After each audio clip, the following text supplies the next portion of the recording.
This kaiju, the latest to receive a code name. भाई आप लोगों ने पागल कर दिया था। 2 दिन से बस आप लोग एक ही कमेंट करे जा रहे हो, काइजू नंबर 8 की वीडियोस लाओ, काइजू नंबर 8 की वीडियोस लाओ। चलो लेके आ गया, पर हाँ ये नॉर्मल वीडियो जैसा मैं बनाता हूँ एक्सप्लेनेशन वैसा नहीं होगा। अब समझ लीजिए ये एक तरह का इंट्रोडक्शन वीडियो है काइजू नंबर 8 की दुनिया से।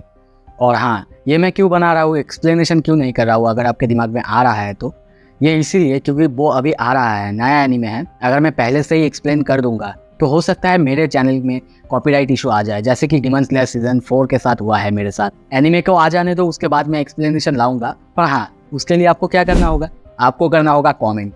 अब यहाँ पे अगर काइजू आ चुका है तो उसको मारने वाला भी तो होना चाहिए ना।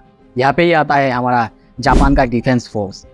अब उनका काम क्या है, उनका काम है इन सारे काइजूस जो भी बाहर आते हैं उन सबको न्यूट्रलाइज करना, या फिर बोल सकते हो कि मारना। और उसके बाद जब उनको मार दिया जाता है, उनका बॉडीज जो कि बहुत बड़े बड़े होते हैं उनको ऐसे ही वहाँ पे नहीं रखा जा सकता है ना। यहाँ पे काम आता है क्लीनिंग कंपनी। क्लीनिंग कंपनी उन सारे काइजूस को क्लीन करते हैं, उनकी डेड बॉडीज को क्लीन करते हैं जिनको कि डिफेंस फोर्स ने मार दिया है। अब आप लोग सोच रहे हो अरे भाई ये करने की ज़रूरत ही क्या है, पर यहाँ पे मैं बोलूँगा अगर आप लोगों ने सोलो लेवलिंग देखा है तो सोलो लेवलिंग में जैसे कि डेड बॉडीज़ का बहुत ज़्यादा कीमत होता था, उससे बहुत कुछ बाहर आता था या फिर बहुत सारे हथियार बनाए जाते थे। बिल्कुल यहाँ पे भी ऐसे ही होते हैं, या फिर बहुत सारे ऑर्गन्स ऐसे होते हैं जो कि बहुत ज़्यादा कीमती होते हैं।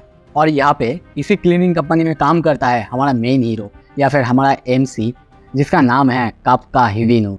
और दूसरी तरफ इसका प्यार मीना जो कि काम करती है डिफेंस फोर्स में। और आप लोग उसको ऐसे वैसे कोई मत समझो, वो बहुत ज़्यादा पावरफुल है। यहाँ तक कि इतना ज़्यादा पावरफुल चैप्टर्स के शुरू में ही हमें उसकी ताकत को दिखाया गया है।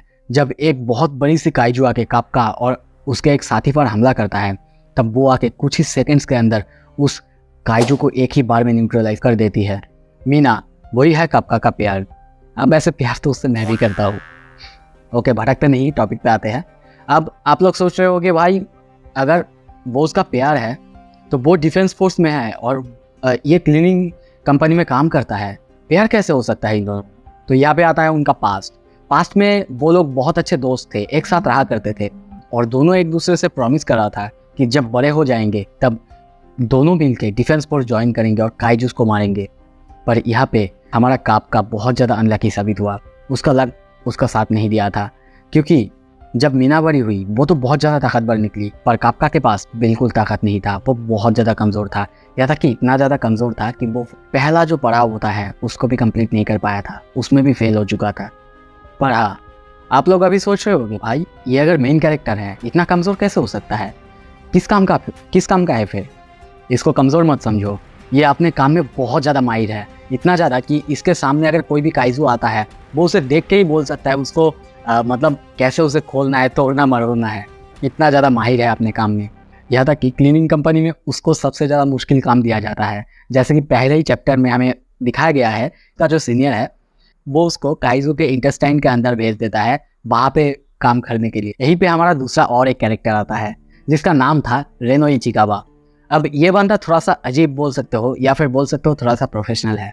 जब ये पहली बार ज्वाइन करने के लिए क्लीनिंग कंपनी में आता है, क्योंकि उसका सपना है वो डिफेंस फोर्स ज्वाइन करेगा और अभी एग्जाम में कुछ दिन बाकी है, इसलिए उसने क्लीनिंग कंपनी में ज्वाइन करा है ताकि काइजूस के बारे में जान के अच्छे से जाके अपने एग्जाम्स और अच्छे से सब कुछ कर पाए। और जब वो यहाँ पे आता है काप्का से मिलता है तो उसकी पहली इंट्रोडक्शन इतना अच्छा नहीं था। जब वो यहाँ पे आके उसे पता भी चलता है कि काप्का ने अपनी डिफेंस फोर्स ज्वाइन करने की ड्रीम छोड़ दी है, तो ये बात उसे पसंद नहीं आता, इसीलिए उसको इग्नोर करते हुए वो अपने रूम के अंदर चले जाता है। इससे काप्का को बहुत ज़्यादा गुस्सा आ जाता है, वो उससे बहुत ज़्यादा चीखने भी लगता है। पर हाँ यहाँ पे तभी कुछ चेंज होता है जब उन दोनों को एक दिन एक काम पे भेजा गया था, और काम पे भेजा गया था तब वहाँ पे उन दोनों के ऊपर एक बहुत बड़े से काइजू ने अटैक कर दिया था और तब काप्का ने रेनो को बचाया था उस काइजू से। और इसी वजह से तब से रेनो के साथ उसका बॉन्डिंग बहुत अच्छा बन गया था। फिर इसके वजह से जब वो लोग हॉस्पिटल में थे और इसी बारे में बात करने लगते हैं जैसे कि डिफेंस फोर्स ज्वाइन करने के बारे में, तभी वहाँ पे एक छोटा सा फ्लाइंग काइजू आता है जो आके काप्का को देखता है और देखते ही कहता है सो मैंने तुम्हें ढूंढ लिया। और वो आके काप्का के मुंह के अंदर घुस जाता है और तभी यहाँ पे होता है हमारा सबसे बड़ा रिविलेशन, काप्का बदल जाता है काइजू में। और इसी वजह से यहाँ पे रेनो उसको छुपने में मदद भी करता है। आप लोग सोचोगे अरे काइजू बन चुका है तो उसका बॉडी से उसका कंट्रोल हो सकता है। नहीं, बिल्कुल नहीं। यहाँ पे काइजू बनने के बाद भी काप्का का पूरी अपने दिमाग पे कंट्रोल है, मतलब वो अपने पूरे सेंसेस पे है।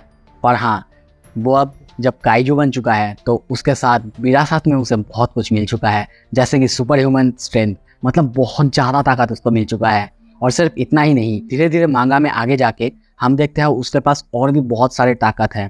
जैसे कि हमें उसी चैप्टर में पता चलता है, जब वो भागने लगता है हॉस्पिटल से, तब पता चलता है कि वो काइजूस को भी सेंस कर सकता है, मतलब अपने आसपास जो भी काइजूस होंगे वो उसको सेंस कर लेगा। और बाकी पावर्स के बारे में धीरे धीरे हम बात करेंगे, वीडियोस ऐसे ही लाते रहेंगे। अगर आपको मेरी बात और ये वीडियो पसंद आ रहा है तो चैनल को सब्सक्राइब कर लीजिए। और हाँ, अगर आप लोग बोलोगे मैं उसके पावर्स के बेसिस पर ऐसे ही एक अलग सा वीडियो लेके आऊँगा इसी चैनल पर। और हाँ, डिफेंस फोर्स वाले जानते थे वो लोग एक काइजू को न्यूट्रलाइज नहीं कर पाए थे, और इसीलिए वो उस काइजू का नाम देते हैं काइजू नंबर 8। आप लोग सही समझे हैं, इसी से इस एनिमे का नाम पड़ता है kaiju number 8। So I hope कि ये छोटा सा इंट्रोडक्शन वीडियो आपको अच्छा लगा है। अगर अच्छा लगा है प्लीज़ लाइक कीजिए वीडियो को।